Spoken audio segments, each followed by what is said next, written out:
ഏറ്റവും ബഹുമാന്യരായ ഞങ്ങളുടെ ശ്രോതാക്കൾക്ക് ലോകരക്ഷകനായ കർത്താവായ യേശുക്രിസ്തുവിൻ്റെ നാമത്തിലുള്ള സ്നേഹവും വന്ദനവും ആമുഖമായി അറിയിക്കുന്നു. മല്ലശ്ശേരി കേന്ദ്രമായി പ്രവർത്തിക്കുന്ന യുണൈറ്റഡ് പെന്തക്കോസ്റ്റ് ഫെലോഷിപ്പിൻ്റെ ആഭിമുഖ്യത്തിൽ നടത്തപ്പെടുന്ന പുതുവത്സര സുവിശേഷ സന്ദേശ റാലിയുടെ ഭാഗമായി ഈ ജംഗ്ഷനിലും ഞങ്ങൾക്ക് എത്തിച്ചേരാൻ കഴിഞ്ഞതിൽ ഞങ്ങൾക്ക് അതിയായ സന്തോഷമുണ്ട്. 2025 എന്ന ഈ നല്ല വർഷത്തിൻ്റെ ആദ്യ നാളിലേക്ക് ചുവടുവെക്കുവാൻ സർവകൃപാലുവായ ദൈവം നമുക്ക് നൽകിയ വലിയ ഭാഗ്യ പദവികളെ ഓർത്ത് ഹൃദയംഗമായി നന്ദി കരയറ്റുകയാണ്. 2024 നമ്മെ വിട്ട് കടന്നു പോകുമ്പോൾ ഒരുപാട് നല്ല ഓർമ്മകൾ, അപ്പോൾ തന്നെ ഒരുപാട് ദുഃഖത്തിൻ്റെയും വേദനയുടെ ഓർമ്മകൾ ഒരു ഭാഗത്ത്. എന്നാൽ അവയെല്ലാം തരണം ചെയ്ത് പുതിയ വർഷത്തിലേക്ക് പ്രവേശിപ്പാൻ ആയുസ്സും ആരോഗ്യവും ബലവും നൽകിയ സർവേശ്വരന് നന്ദി പറയുന്നു. ഈ പുതുവർഷത്തിൻ്റെ പ്രാരംഭ ദിന പകലിൽ ഈ സന്ദേശവുമായി ഞങ്ങളെ ഈ കവലയിൽ നിൽക്കുവാൻ ഞങ്ങളെ ഓരോ നിമിഷവും പ്രേരിപ്പിച്ചു കൊണ്ടിരിക്കുന്നത് എക്കാലഘട്ടത്തിലും മനുഷ്യനിൽ മാറ്റം വരുത്തുവാൻ, മാനവ ജനതയിൽ വ്യതിയാനങ്ങൾ വരുത്തുവാൻ കഴിഞ്ഞിട്ടുള്ള ഒരേ ഒരു സന്ദേശം, അത് സുവിശേഷം മാത്രമാണ്. സുവിശേഷം ഏതെല്ലാം സ്ഥലങ്ങളിൽ എത്തിയിട്ടുണ്ടോ അവിടെയെല്ലാം സമൂലമായ മാറ്റങ്ങൾ സംഭവിച്ചിട്ടുണ്ട്. സുവിശേഷം ഏതെല്ലാം വ്യക്തികൾ ഹൃദയംഗമായി സ്വീകരിച്ചിട്ടുണ്ടോ ആ വ്യക്തിക്കും ആ കുടുംബത്തിനും ആ സമൂഹത്തിനും ദേശത്തിനുമെല്ലാം സമൂലമായ മാറ്റങ്ങൾ വന്നിട്ടുണ്ട്. ചുരുക്കി പറഞ്ഞാൽ ഏത് മനുഷ്യനെയും സമൂഹത്തിൻ്റെ ഉന്നതമായ ശ്രേണിയിലേക്ക് കൈപിടിച്ച് നടത്തേണ്ടതിന് ഉന്നതമായ വിദ്യാഭ്യാസവും ജീവിത സാഹചര്യങ്ങളും മാതൃകാപരമായ ജീവിതം നയിക്കുവാനൊക്കെ വേണ്ടിയ ഈടുറ്റ സന്ദേശവും പ്രബോധനങ്ങളും നൽകുന്നതാണ് സത്യസുവിശേഷം. ഈ സുവിശേഷത്തിൻ്റെ പ്രഘോഷകരായി ഞങ്ങൾക്ക് ഇങ്ങനെ തെരുവോരത്ത് നിൽക്കാൻ കഴിയുന്നത് ഞങ്ങൾ ഏറെ അഭിമാനിക്കുകയാണ്. നമ്മുടെ നാട് ഏറെ മനോഹരമാണ്. എന്നാൽ ആ മനോഹരമായ നാടിൻ്റെ ഗ്രാമാന്തരീക്ഷങ്ങൾ ഇന്ന് കലുഷിതമായിക്കൊണ്ടിരിക്കുകയാണ്. കൊലപാതകത്തിൻ്റെ വാർത്തകൾ, മോഷണത്തിൻ്റെ വാർത്തകൾ, 6 വയസ്സുള്ള കുഞ്ഞും 60 വയസ്സുള്ള അമ്മയ്ക്കും തെരുവോരത്തും വീട്ടിൽ പോലും അവർ സുരക്ഷിതമല്ല എന്നുള്ള ദുഃഖകരമായ വാർത്തകൾ നമ്മുടെ കാതുകളിലെത്തുന്ന വളരെ സങ്കടകരമായ ഒരനുഭവത്തിലൂടെ നമ്മുടെ നാട് കടന്നു പോവുകയാണ്.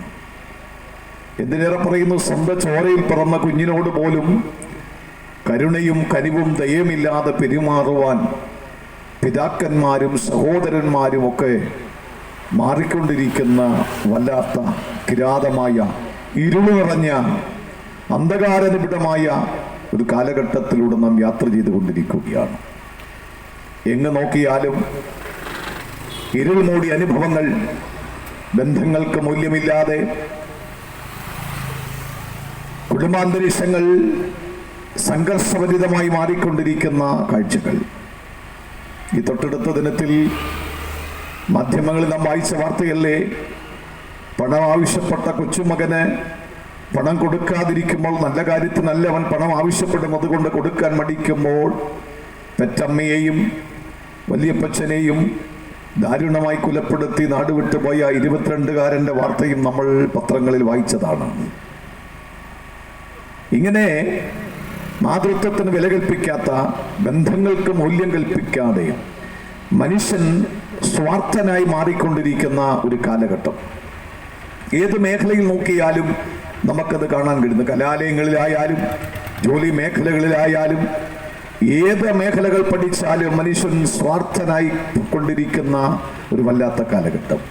ഈ കാലഘട്ടത്ത് ഇതെന്ത് സംഭവിച്ചു എന്ന് ചോദിച്ചാൽ നമുക്ക് മറ്റൊന്നും ചൂണ്ടിക്കാണിക്കാൻ കഴിയാതെ മനുഷ്യൻ നിൽക്കുമ്പോൾ, ഈ കാലം ഇങ്ങനെയെന്ന് പറഞ്ഞ് തള്ളിവിടുമ്പോൾ, ഈ കാലഘട്ടത്തിൽ നടക്കുന്ന മൂല്യച്യുതികളെ കൃത്യമായി വിരൽ ചൂണ്ടിക്കൊണ്ട് വിശുദ്ധ വേദപുസ്തകം വളരെ സവിസ്തരമായി ഈ കാലഘട്ടത്തെ വളരെ വിശകലനം ചെയ്ത് പറയുന്നു. ആ കാര്യങ്ങൾ ഇങ്ങനെയാണ്: അന്ത്യകാലത്ത് ദുർഘട സമയങ്ങൾ വരും, മനുഷ്യർ സ്വസ്നേഹികളായി തീരുമെന്ന് വിശുദ്ധ ബൈബിളിൽ കൃത്യമായി രേഖപ്പെടുത്തിയിരിക്കുന്നു.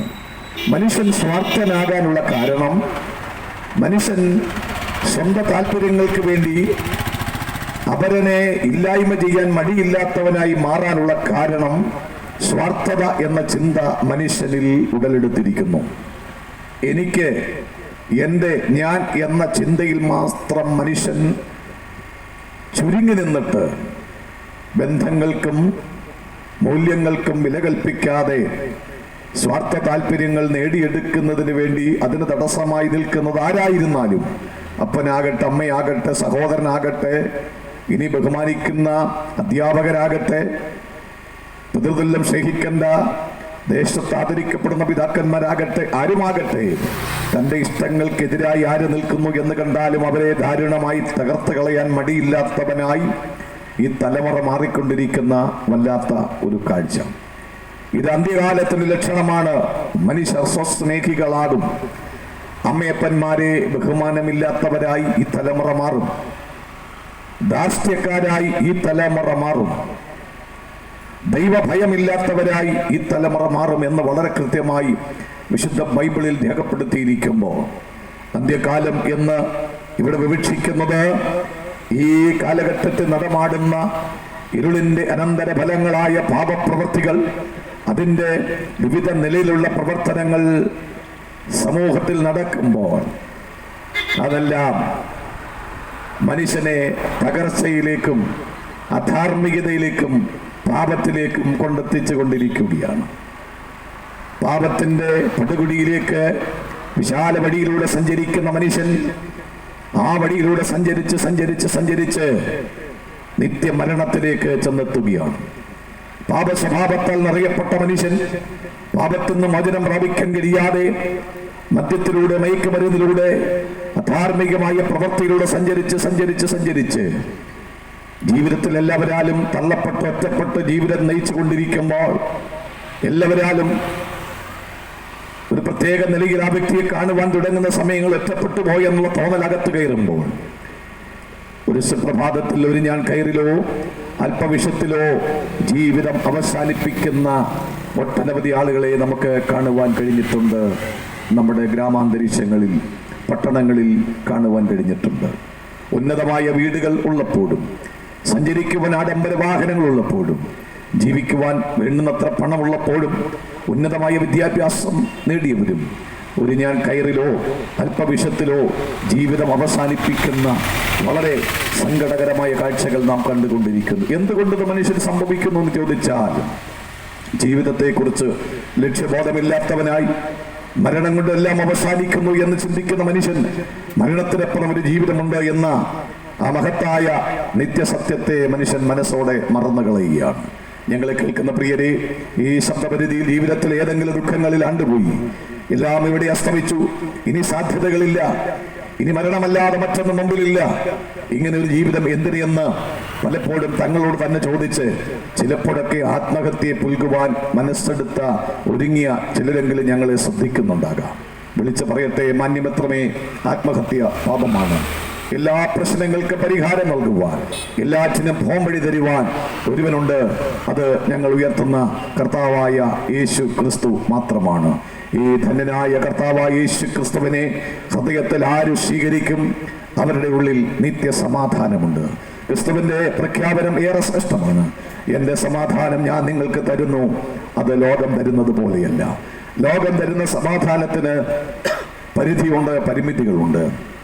എന്നാൽ പരിധിയില്ലാത്ത, പരിമിതിയില്ലാത്ത, സീമയില്ലാത്ത നിത്യസമാധാനം ഏതൊരു മനുഷ്യനും നൽകുവാൻ കഴിവുള്ള ശക്തനായ ഉന്നതനായ കർത്താവായ യേശു ക്രിസ്തു അവൻ സമാധാനത്തിന്റെ പ്രഭുവാണ്.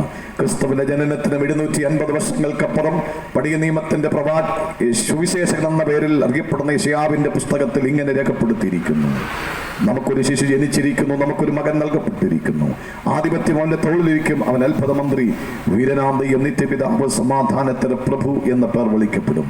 സമാധാനത്തിന്റെ പ്രഭുവായി ഉലകത്തിലുള്ള സകല മനുഷ്യനും സമാധാനം നൽകുവാൻ, നിത്യസന്തോഷം നൽകുവാൻ കഴിവുള്ള ഒരേ ഒരു രക്ഷാനായകൻ കർത്താവായ യേശു ക്രിസ്തു മാത്രമാണ്.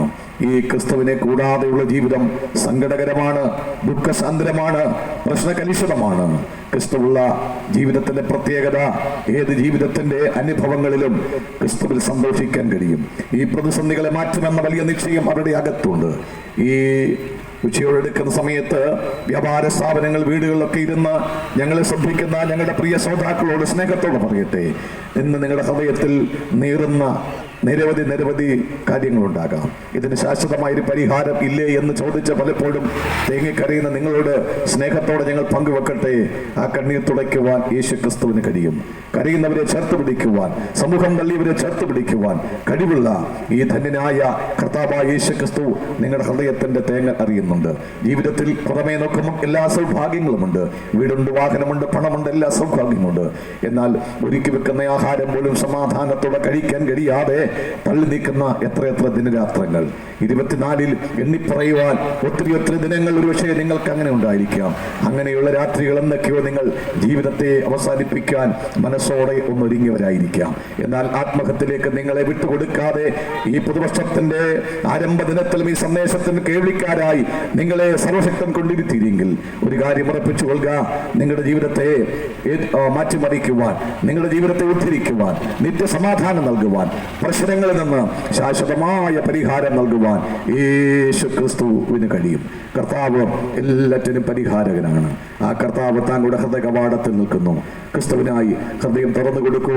നിത്യസമാധാനം, നിത്യസന്തോഷം ഈ മണ്ണിൽ അനുഭവിച്ചുകൊണ്ട് ക്രിസ്തുവിനുള്ളവരായി ധന്യകരമായ ജീവിതം നയിക്കുവാൻ എല്ലാവരെയും യേശു ക്രിസ്തുവിന്റെ സ്നേഹ സാമ്രാജ്യത്തിലേക്ക് ഹൃദയംഗമായി സ്വാഗതം ചെയ്തുകൊണ്ട് ഞങ്ങൾ ഈ ദേശത്തോട് വിളിച്ചു പറയട്ടെ: മറ്റൊരുവനിലും രക്ഷയില്ല, നാം രക്ഷിക്കപ്പെടുവാൻ ആകാശത്തിന് കീഴിൽ മനുഷ്യരുടെ ഇടയിൽ നൽകപ്പെട്ട ഒരേ ഒരു നാമം യേശു ക്രിസ്തുവിന്റെ നാമം മാത്രമാണ്.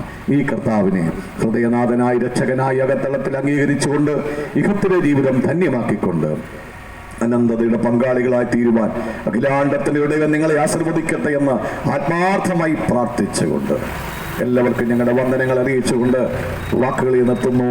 സമാധാനം നൽകി കർത്താവ് നിങ്ങളെ അനുഗ്രഹിക്കുമാറാകട്ടെ. ഈ പുതുപുത്തൻ പുലരിയിൽ ഈ ദേശത്തോട് സത്യവേദ പുസ്തകത്തിൽ നിന്നും കർത്താവായ യേശു ക്രിസ്തുവിൻ്റെയും വചനത്തെ ആസ്പദമാക്കി ഐശ്വര്യമായിട്ട് ചുരുങ്ങിയ സമയത്തിൽ സുവിശേഷത്തിൽ നിന്ന് പ്രസംഗിച്ച ബഹുമാനപ്പെട്ട പാസ്റ്റർ റോജി കുമ്പഴെ ഓർത്ത് ദൈവത്തെ സ്തോത്രം ചെയ്യുന്നു. ദൈവം അവിടുന്ന് അനുഗ്രഹിക്കട്ടെ. നിശ്ചയമായിട്ടും ഈ കേൾക്കപ്പെട്ട വചനത്തിന് മുൻപാകെ നിങ്ങളുടെ പ്രശ്നങ്ങൾ എന്തു തന്നെയായാലും, നീറിപ്പോകുന്ന വിഷയങ്ങൾ എന്തു തന്നെയായാലും, ഈ ദേശത്തിൽ ജനിച്ചു വളർന്ന് ഈ കവലയിൽ ചാടിക്കളിച്ച് വളർന്ന ഈ ദേശവാസികളാണ് നിങ്ങൾക്ക് ഏവർക്കും ഏറ്റവും സുപരിചിതനാകുന്ന, എന്നെ രക്ഷിച്ച, എന്നെ വിടുവിച്ച, എന്നെ ഇത്രത്തോളം കൊണ്ടുവന്നെത്തിച്ച ആ കർത്താവായ യേശു ക്രിസ്തുവിൻ്റെ എല്ലാവിധമാകുന്ന അനുഗ്രഹങ്ങളും സമാധാനങ്ങളും സന്തോഷങ്ങളും സംതൃപ്തികളും നിങ്ങൾക്ക് ഏവർക്കും ഉണ്ടാകുമാറാകട്ടെ എന്ന് ഞങ്ങൾ ആത്മാർത്ഥമായിട്ട് പ്രാർത്ഥിക്കുന്നു. നിങ്ങളുടെ പ്രശ്നങ്ങൾ എന്തു തന്നെയായാലും നിങ്ങളിരിക്കുന്ന ഇരിപ്പിടത്തിൽ തന്നെ ഇരുന്നു കൊണ്ട് ഈ യേശു ക്രിസ്തുവിനോട് ഞങ്ങളൊന്ന് പ്രാർത്ഥിക്കുമ്പോൾ നിങ്ങളുടെ തലകളെ ഒന്ന് വണക്കി നിങ്ങൾ ദൈവസന്നിധിയിൽ ഭക്തിയോടുകൂടി ആയിരിക്കുന്നുവെങ്കിൽ നിശ്ചയമായിട്ടും നിങ്ങളുടെ പ്രശ്നത്തിന് പരിഹാരം തരുവാൻ തക്കവണ്ണം ഈ സർവ്വവ്യാപി, സർവശക്തൻ, സർവജ്ഞാനിയാകുന്ന ദൈവത്തിൻ്റെ പുത്രനാകുന്ന ക്രിസ്തുവിനോട് സാധിക്കുമെന്ന് വളരെ വിനീതമായി അറിയിച്ചുകൊണ്ട് ഇപ്പോൾ പ്രാർത്ഥനയ്ക്കായിട്ട് പാസ്റ്റർ റോയി ഡാനിയൽ അവരെ ക്ഷണിക്കുന്നു. ദൈവം അവിടുന്ന് സഹായിക്കട്ടെ. നമുക്ക് പ്രാർത്ഥിക്കാം. പരിശുദ്ധ ദൈവമേ, സ്വർഗീയ പിതാവേ, അനുഗ്രഹീതമായ ഈ നല്ല പ്രഭാതത്തിനായി സ്തുതിക്കുന്ന കർത്താവേ, എൻ്റെ ദൈവദാസന്മാരും ദൈവജനം ഒരുമിച്ച് ഈ പ്രദേശത്ത് കർത്താവിനെ ഉയർത്തുവാൻ ദൈവം തന്ന നല്ല അവസരത്തെ ഓർത്ത് സ്തുതിക്കുന്നു. അതിൻ്റെ അപ്പത്തെ വെള്ളത്തിന്മേൽ എറിയുക, നാൾ കഴിക്കുമ്പോൾ അതിൻ്റെ പ്രതിഫലം നൽകുമെന്ന് വചനം പറയുമ്പോൾ ഈ പകൽക്കാലം വിതയ്ക്കപ്പെട്ട ഈ തിരുവചനം ഈ ദേശത്തൊരു വിടുതലായി തീരുവാൻ, ഈ ദേശത്തൊരു അനുഗ്രഹമായി തീരുവാൻ, കേൾക്കുന്നത് കർത്താവ് അധികം പ്രയോജനപ്പെടുവാൻ കൊണ്ട് കേട്ട വചനം ഒരിക്കലും തള്ളിക്കളയാതെ വണ്ണം അതിനെ സ്വീകരിപ്പാൻ, അതിനെ ഉൾക്കൊള്ളുവാൻ, അത് ജീവിതത്തിൽ പ്രാവർത്തികമാക്കുവാൻ കർത്താവ് ഇന്ന് പകൽക്കാലം ഇടയാക്കുമാറാകണമേ. ഹല്ലേലൂയ. ആരെങ്കിലും ഇന്ന് പകൽക്കാലം മാനസികമായോ ഹല്ലേലൂയ വേദനയിലിരിക്കുന്നുവെങ്കിൽ ഇന്ന് പകൽക്കാലം ഒരു ആശ്വാസത്തിൻ്റെ ദിവസമായി, ഒരു വിടുതലിൻ്റെ ദിവസമായി, പുതുവർഷത്തിൽ ഒരു അനുഗ്രഹത്തിൻ്റെ സന്ദേശം കേട്ടപ്പോൾ അത് ജീവിതത്തിൽ ഒരു മാറ്റം വരുന്ന ദിവസമായി സ്വർഗം തീർക്കുമാറാകണമെന്ന് പ്രാർത്ഥിക്കുന്നു. ആകാശവും ഭൂമിയും സൃഷ്ടിച്ച ഞങ്ങളുടെ നാഥൻ ഈ പകൽക്കാലം ഹല്ലേലൂയ ദേശത്ത് കർത്താവെ വിളംബരം ചെയ്ത ദൈവവചനം, ആ സുവിശേഷം ഒരിക്കലും നഷ്ടപ്പെട്ടു പോകാതെ അത് ജീവിതങ്ങളെ രൂപാന്തരപ്പെടുത്തുന്ന ഒരു ദിവസമാക്കി സ്വർഗം തീർക്കുമാറാകണമെന്ന് ഞങ്ങൾ പ്രാർത്ഥിക്കപ്പെടുന്ന കർത്താവെ. ഹല്ലേലൂയ. മറ്റൊരുത്തനിൽ രക്ഷയില്ലെന്ന് ദൈവത്തിന് വചനമുണ്ട് കർത്താവെ. ഒരുവൻ രക്ഷയിലേക്ക് കടന്നു വരുവാൻ അവനെ തന്നെ ഇന്ന് പകൽക്കാല ഹൃദയം തുറന്ന് കർത്താവെ സമർപ്പിക്കപ്പെടുവാൻ, ഒരു പൂർണ്ണമായ സമർപ്പണത്തോടുകൂടെ കർത്താവിന് വേണ്ടി നിലകൊള്ളുന്നവരായി തീരുവാൻ ഈ വചനത്തിന് മുമ്പിൽ കർത്താവെ ചിലവരുടെ കലളിയ ജീവിതത്തെ സമർപ്പിക്കുന്ന ഒരു പകൽക്കാലമായി തീരുവാൻ ഞങ്ങൾ ഒരുമിച്ച് നിന്റെ കരങ്ങളിൽ പ്രാർത്ഥിക്കപ്പെടുന്നു. ഞങ്ങളുടെ പ്രാർത്ഥന വൃഥാവാകല്ല, ഞങ്ങളുടെ യാത്ര വൃഥാവാകല്ല, ഞങ്ങളുടെ സുവിശേഷം ഒരിക്കലും വൃഥാവാകത്തുള്ളതിന് വചനം പറയുന്നു. ആകയാൽ ഇന്ന് പകൽക്കാലം ഹല്ലേലൂയ ഹല്ലേലൂയ ജഡത്തിൽ വിതയ്ക്കുന്നവൻ ജഡത്തിൽ നാശം കൊയ്യുമ്പോൾ ആത്മാവിൽ വിതച്ചാൽ ആത്മാവിൽ നിന്ന് നിത്യജീവനെ കൊയ്യുമെന്ന് വചനമുണ്ട്. ഞങ്ങൾ വിതയ്ക്കുന്നത് കൊയ്യപ്പെടും കർത്താവെ. ഞങ്ങളുടെ ജീവിതത്തിൽ അത് കർത്താവെ അനുഗ്രഹമായി തീരുവാൻ, കർത്താവെ കേൾക്കുന്നവർക്ക് വിടുതലായി തീരുവാൻ സ്വർഗ്ഗം അവിടുന്ന് ഇടയാക്കിയതിനായി സ്തോത്രം ചെയ്യുന്നു. തുടർന്നുള്ള യാത്രയിൽ കർത്താവ് സഹായിക്കണമേ. ശുശ്രൂഷിപ്പാൻ കൊണ്ട് നിന്റെ ദാസനെ അവിടുന്ന് അഭിഷേകം ചെയ്തതിനായി സ്തോത്രം ചെയ്യുന്നു. കേട്ട വചനം ഒരിക്കലും തള്ളിക്കളയാതെ വണ്ണം അല്ലെങ്കിൽ വല്ലപ്പോഴും ഒഴുകി പോകാതിരിക്കേണ്ടത് കേട്ടതധികം ശ്രദ്ധയോടെ കർത്താവെ കേൾക്കുന്ന വചനം ഒരിക്കലും കർത്താവെ ജീവിതത്തിൽ ഉൾക്കൊള്ളാതെ അതിനെ തള്ളിക്കളയുവാൻ ഇടയാകരുതെന്ന് പ്രാർത്ഥിക്കുന്ന കർത്താവെ നീ അങ്ങനെ തന്നെ ചെയ്യുമാറാകണം. തുടർന്നുള്ള യാത്രയിലും കൂടെ ഇരിക്കണമേ. സുഷിദാസനെ നീ അവിടുന്ന് അനുഗ്രഹിക്കുമാറാകണം. പ്രാർത്ഥന കേട്ടിരിക്കുക. സ്തോത്രം യേശുവിൻ്റെ തന്നെ നാമത്തിൽ തന്നെ. ആമീൻ. എവരെയും ദൈവം സഹായിക്കട്ടെ. അടുത്തത് അന്തിച്ചന്ത ജംഗ്ഷനിലേക്ക് എല്ലാവർക്കും കടന്നു ചെല്ലാം. ദൈവം സഹായിക്കട്ടെ.